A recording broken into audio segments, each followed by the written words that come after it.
Et si on vous disait que le président congolais ne connaîtrait même pas son propre salaire? Depuis son accession au pouvoir en 2019, Félix Tshisekedi est au cœur de nombreuses controverses qui alimentent le débat politique en République démocratique du Congo. Entre déclarations polémiques, tensions diplomatiques, accusations financières et affaires judiciaires, son mandat est loin d'être un long fleuve tranquille. Dans cette vidéo, nous allons examiner les principaux scandales et polémiques qui ont marqué son règne, en analysant les faits, les réactions et les conséquences politiques. Avant d'aller plus loin, abonnez-vous à la chaîne, activez la cloche pour ne rien rater de nos analyses exclusives sur les tendances, les coulisses des politiciens et les vérités que certains préfèrent taire. Aimez, partagez et surtout, restez jusqu'à la fin, car ce que vous allez découvrir pourrait bien changer votre regard sur cette affaire. L'une des séquences les plus commentées concerne cette déclaration devenue virale, l'idée que Félix Tshisekedi ne connaîtrait pas exactement son salaire présidentiel. Pour ses partisans, cette affirmation illustre une forme de détachement matériel et de désintérêt personnel pour l'argent. Pour ses détracteurs, en revanche, elle symbolise une déconnexion troublante avec la gestion des finances publiques dans un pays où la population lutte contre la pauvreté. Dans un contexte où la transparence budgétaire est régulièrement questionnée, cette déclaration a relancé le débat sur la gouvernance et la gestion des fonds publics. Comment un chef d'État peut-il ignorer le montant exact de sa rémunération alors que chaque dépense publique est censée être justifiée? Cette polémique, bien que symbolique, a contribué à installer un climat de méfiance chez une partie de l'opinion. Le député national ou autre, aujourd'hui, il a besoin de moyens. Mais il va être député, pourquoi? Donc, si on l'a élu, c'est pour qu'il ait les moyens de sa politique. Je ne défends pas les 21 000, je ne suis pas là-dedans. Je vous ai parlé de salaire et tout ça. Ça ne m'intéresse pas. Mon salaire, je vous le dis, je l'ai dit une fois d'ailleurs à Christian, je ne le connais pas. Jusqu'à aujourd'hui, je ne le connais toujours pas. Et vous vivez comment? Mais je vis parce que je suis chef de l'État. L'État met à ma disposition ses moyens pour que je me déplace, pour que je fasse ceci, pour que je fasse cela. Mon salaire ne m'intéresse pas. Moi, j'ai une assistante financière qui s'occupe de tout ça. Et lorsque je dois faire des interventions personnelles, je les fais personnellement. Je l'appelle, je dis, maman, fais-moi ça, sur mes revenus. Parce que ça ne m'intéresse pas. Vous savez, moi j'ai un principe. Je pars d'un principe. Vous ne trouverez jamais que j'ai des maisons. Notez-le, jamais. Pourquoi? Parce que quand je meurs, je n'emporte pas ça avec moi. Et j'ai éduqué mes enfants de cette manière, en disant, moi je ne serai pas un papa qui va vous laisser des beaux méngos en tout ça. Non, ça ne sert à rien. Battez-vous, profitez de ma position, faites ce que vous avez à faire, faites-le bien, honnêtement, sans chercher de haine chez les autres, en respectant les autres. Autre dossier sensible, les enquêtes évoquant des membres de la famille Tshisekedi dans des procédures judiciaires en Belgique. Plusieurs médias ont rapporté que la justice belge s'intéressait à certains flux financiers présumés suspects liés à l'entourage présidentiel. Bien que le président lui-même n'ait pas été formellement condamné, ces informations ont fortement alimenté la controverse. Ces affaires prennent une dimension particulière lorsqu'on sait que la Belgique entretient une relation historique complexe avec la RDC. Le simple fait que la justice d'un ancien pays colonisateur examine des transactions liées à la famille présidentielle crée une onde politique forte. Les partisans parlent d'acharnement, les critiques dénoncent un système opaque. Dans tous les cas, l'image du pouvoir en ressort fragilisée. Il s'avère que, en examinant le dossier, je me suis rendu compte qu'en réalité, plusieurs personnes qui participaient à la prédation sont de la nationalité de mon propre pays, la Belgique. Et cette question n'est pas banale parce que un Belge qui circule dans le monde ne peut pas participer ni activement ni passivement, par exemple, à un acte de corruption, et il peut être poursuivi sur le territoire belge, au même titre qu'il ne peut pas participer à des détournements. Et donc nous nous sommes rendus compte que dans un dossier qui a une ampleur sans commune mesure avec tout ce que j'ai vécu, Dieu sait si j'ai vécu déjà beaucoup de choses, et certainement que j'ai croisé des dossiers d'une tragique au niveau de l'être humain, de ce qu'il vit, de ce qu'il a souffert. Ici, on voit une prédation organisée avec l'utilisation de l'appareil d'État, des gens qui vont faire belle-belle à Washington et qui utilise les pires marchands chinois et libanais dans la région de Kolwezi, et tout ça en catimini pour procéder à des opérations de prédation, et Jean-Pierre Mouteba, qui est ici, vous l'expliquera. Donc nous avons travaillé pendant pratiquement 6 mois pour collecter ces informations et rédiger le texte d'une plainte. Cette plainte a été déposée ce matin entre les mains de Madame Franzen. Pour parler clair, c'est une dénonciation de fait. Et c'est important que ces faits soient dénoncés au parquet fédéral. Ces personnes qui sont visées par cette dénonciation bénéficient bien entendu de la présomption d'innocence, mais en même temps, elles doivent rendre des comptes.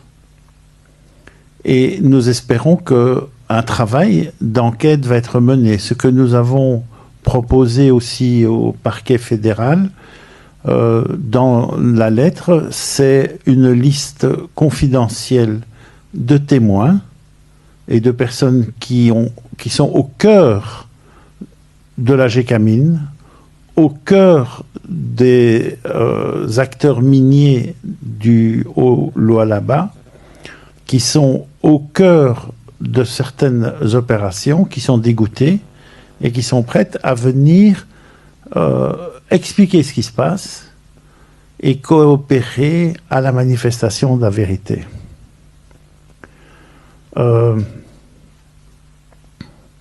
Derrière ça, vous pouvez vous poser la question de la motivation de ce qui se passe.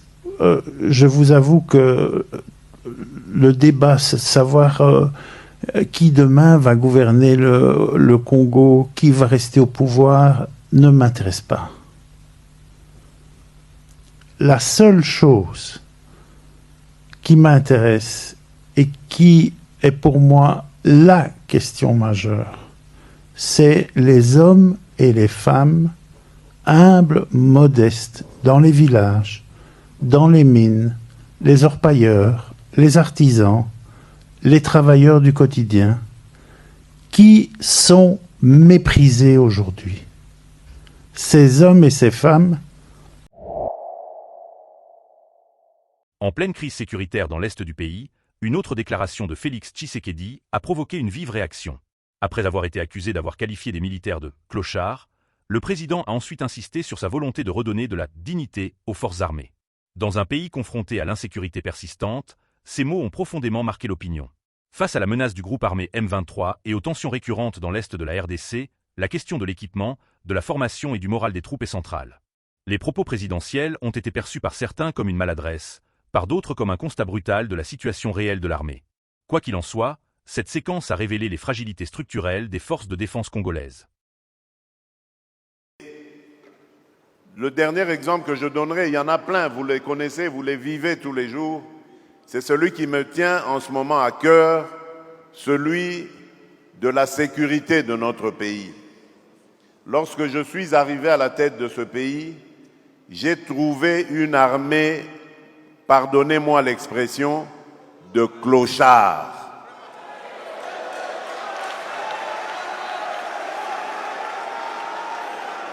Je vous dis très sincèrement, j'avais une admiration sans faille pour nos militaires, mais les militaires de troupes, parce que ces gens, on les envoyait au combat sans ration, sans solde, sans munitions, sans encadrement, et on leur demandait de faire des miracles. Et il leur est arrivé de faire des miracles. Sur le plan régional, Félix Tshisekedi a dû gérer une crise majeure avec le Rwanda et son président, Paul Kagame. Alors que les affrontements impliquant le M23 ravivent les tensions dans l'est de la RDC, Tshisekedi a nié toute attitude belliqueuse envers Kigali, affirmant rechercher une solution diplomatique et évoquant même une « paix des braves ». Cette position contraste avec les accusations répétées de soutien rwandais au M23, régulièrement dénoncée par Kinshasa. Le président congolais se retrouve donc dans une posture délicate, afficher de la fermeté sans basculer dans l'escalade militaire. Cette stratégie diplomatique divise l'opinion, entre ceux qui prônent le dialogue et ceux qui exigent une réponse plus musclée face à ce qu'ils considèrent comme une agression indirecte. Proposer de travailler ensemble, de rapprocher nos peuples, nos communautés, pour le développement et le bien-être de celles-ci. À aucun moment, je n'ai affiché une attitude belliqueuse, quelle qu'elle soit, à l'égard du Rwanda ou de l'Ouganda ou d'un autre de nos 9 voisins. Aujourd'hui, nous vivons cette situation et nous sommes les deux seuls capables d'arrêter cette escalade. Je le dis en prenant à témoin le président Joao Lourenço, notre président actuellement de l'Union africaine, dont je rends d'ailleurs un hommage particulier pour son implication dans cette crise et qui, comme vous le savez, était à quelques encablures de la régler définitivement. Mais malheureusement, sans aucune raison, en tout cas je n'en ai jamais entendu jusqu'à ce jour, vous avez boycotté cette cérémonie alors que nous étions à 98% déjà de recouvrer une paix durable. Mais il n'est pas trop tard pour bien faire. Et c'est pour ça que je prends à témoin ce forum et à travers lui le monde entier pour vous tendre la main, Monsieur le Président, à ce que nous fassions la paix des braves. Et cela demande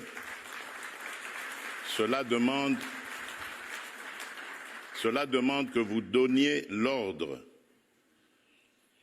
aux troupes du M23 qui sont soutenues par votre pays d'arrêter cette escalade qui a fait suffisamment de morts comme ça. Nous les comptons par millions depuis des années. L'histoire nous jugera. Il est temps d'arrêter et de nous tourner vers la paix et le développement. Je remercie le président Cyril Ramaphosa qui est venu à nos côtés, qui n'a pas hésité à envoyer ses troupes, dont d'ailleurs certains éléments sont tombés sur le champ d'honneur dans notre pays, au front, ce qui nous oblige à rester définitivement reconnaissants envers la République d'Afrique du Sud et des autres républiques sœurs de Tanzanie et de Malawi qui avaient aussi contribué à des troupes. Mais je crois que l'Afrique aujourd'hui a besoin de passer à autre chose, Monsieur le Président Paul Kagame, et nous en sommes capables. Prenons simplement le courage de nous regarder en face, de dire ce qui ne va pas et de prendre les décisions les bonnes pour nos populations.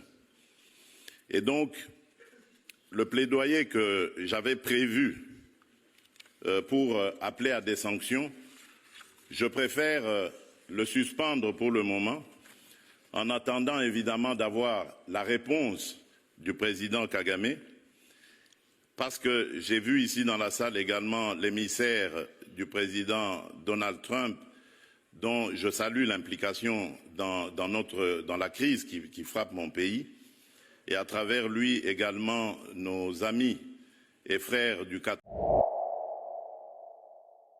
Enfin, plusieurs journalistes et acteurs de la société civile ont évoqué une liste de scandales financiers présumés depuis l'arrivée de Félix Tshisekedi au pouvoir.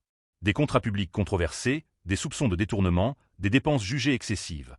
Ces accusations alimentent un climat de suspicion autour de la gestion économique du pays. Même si toutes ces accusations n'ont pas abouti à des condamnations judiciaires, leur accumulation crée une perception négative durable. Dans un pays riche en ressources naturelles mais confronté à de profondes inégalités, la question de la bonne gouvernance est centrale. Chaque scandale présumé renforce l'exigence de transparence et de reddition des comptes. On a fait cet exercice. Dans l'Église, c'est toujours le nom de Satan qui est plus cité. Le nom de Satan, plus que le nom de Dieu. La conclusion, c'est laquelle? C'est qu'on aime Satan. Vous, votre travail, c'est Kabila. Vous ne pouvez rien faire sans Kabila. Est-ce que vous pouvez me dire, pendant les 22 ans que tu viens de dire, un seul jour, Joseph Kabila a cité le nom de Kassavou et de Mobutu? pour les incriminer? En aucun. Maintenant, faisons la comparaison de ce que tu as relevé. De votre régime, est-ce que vous pouvez me dire où seraient partis les 57 millions du procès 100 jours? Où sont partis les 324 millions de la francophonie? Où sont partis les 102 millions de Tilégir? Où sont partis les 300 millions de Covid? Où sont partis les 600 millions de RAM? Où sont partis les 14 millions de pyramides en Bougimaï? Où sont partis les 10 millions de la Gécamine? Où sont partis les 32 millions de 03 à Kinshasa? Où sont partis les 25 millions de la route Kanamambouj? Où sont partis les 300 millions de forages? D'ailleurs, lui-même l'a reconnu. Dès qu'on donne l'argent, on se le distribue et le projet vient après. Où sont partis les 13 millions de lampadaires? Ça, c'est votre régime. Hein? Tu as bien voulu la comparaison. Où sont partis les 3 millions du Sénat? Où sont partis les 70 millions des sociétés communières? Où sont partis les 25 000 $ Istem Maniema? 250 000 $ gouvernorat Tanganyika. 400 000 $ ministère de l'enseignement. 90 millions 200 000 achat de 14 bus et 12 minibus pour l'Assemblée nationale. 14 millions pour la construction de 3 écoles et 3 hôpitaux en Bougimaï. 200 millions de 3 drones. 440 millions hôtels à Munich. 105 000 arènes qui est déjà à l'arrêt. Hein? 80 millions bâtiments IGF. 242 millions de 145 territoires. J'ai entendu ici que ma Eve Bazaïba serait partie au là-bas, inaugurer les écoles là-bas, alors que c'est dans les 0,3% de côte minière, du code minier. 100 millions Fonarev. Ouvrons d'abord Fonarev. Si j'aurais su qu'on aurait parlé sur ça, je serais venu avec les rapports parlementaires. Ces gens ici nous bouchent les oreilles, il faut condamner les Rwandais. Mais à côté de lui, il y a un avocat. Et moi, je sais que ne peut condamner que les juges, puisque la condamnation est assortie d'une sanction. Voilà l'homme qui a amené 2 pays à la condamnation. Il n'a pas dit à l'UDPS hier, puisqu'il a parlé des marches des sangs. Oui, c'était l'opposition barbare. Ici, aujourd'hui, vous avez l'opposition républicaine qui ne casse pas. Ici, c'est l'opposition qui accompagne comme l'antichambre du pouvoir. Mais hier, l'opposition, c'était une opposition barbare. Mais Kabila constituait les dossiers. Il n'a pas dit à l'UDPS, au MLC, à l'UNC, ni au rassemblement là où étaient les partis, dire condamner l'Ouganda, condamner les Rwandais. Il n'a pas fait ça. Il a rassemblé les dossiers. Il les a amenés à la Cour internationale de justice. L'Ouganda a été condamné. Tu as été au Parlement avec moi. Tchibangu Kalala était dans ces procès. J'ai les rapports avec moi. 25 milliards de $, 534 millions et quelques, que l'État congolais avait exigé à l'Ouganda. Mais c'est le régime qui est allé négocier plus de 300 millions. Est-ce que les victimes, toi tu étais avec Sangani, j'ai suivi, ils sont bénéficiaires de ça. Certains sont en prison. Certains sont en prison. Voilà quelqu'un qui n'a rien fait. Au lieu de chanter matin, midi, soir, condamné, condamné, condamné, alors que dans leur lit, il y a des Rwandais et au gouvernement, il y a des Rwandais, Mais celui qu'eux prétendent dire rwandais, il a constitué le dossier, il est allé à la Cour internationale de justice. Pourquoi Kigali a échappé? Kigali a échappé puisque c'est le poussin de l'Empire anglo-saxon. Et Kigali n'a jamais reconnu la compétence de la... Voilà donc les principales polémiques qui entourent le mandat de Félix Tshisekedi. Entre déclarations controversées, tensions diplomatiques, soupçons financiers et défis sécuritaires, son règne reste marqué par des débats intenses. Alors, j'espère que vous avez suivi toute la vidéo. Donnez-moi votre avis en commentaire. Pensez-vous que ces scandales affaiblissent réellement le pouvoir en place, ou s'agit-il d'attaques politiques amplifiées? La discussion est ouverte.